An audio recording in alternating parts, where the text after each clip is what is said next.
Hey, this is Ashwin Vidyala here.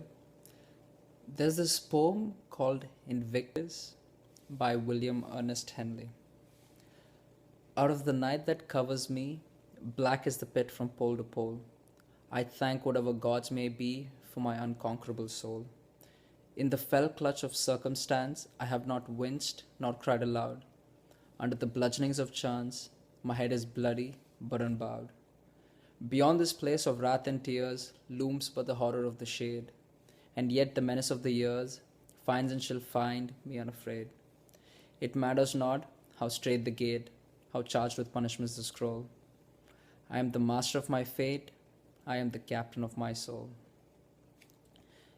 And the reason I like poems is because these guys can say things much better than I probably ever can, ever in my life. And so, if I find a poem that I like and I feel like memorizing, I just memorize it, and that's how I remember these things. Now, I want you to pay attention to the last two lines of this poem. I am the master of my fate, I am the captain of my soul. Now, obviously, this guy's trying to be poetic, so he made it sound all esoteric and stuff. Basically, what he's trying to say is, in my opinion, that we all should take responsibility for everything that happens in our life, because we are the captains of our soul, we're the masters of our fate. We have complete power to create everything in our life. Now, why is this so? Why do we have the power? I mean, how do we have the power?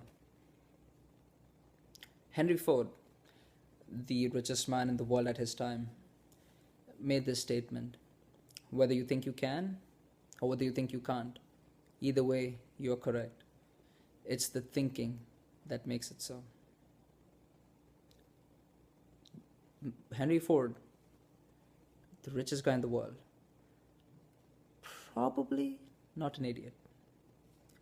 Napoleon Hill, the author of Think and Grow Rich, The Master Key to Riches, The Law of Success and 16 Lessons, and a whole bunch of other books, said whatever the mind of man can conceive and bring itself to believe, it can achieve.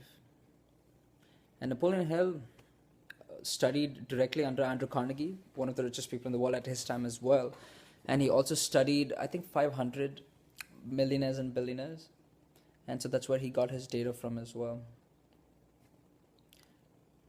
Whatever the mind of man can conceive and bring itself to believe, it can achieve. Whether you think you can or whether you think you can't, either way you are right. It's the thinking that makes it so.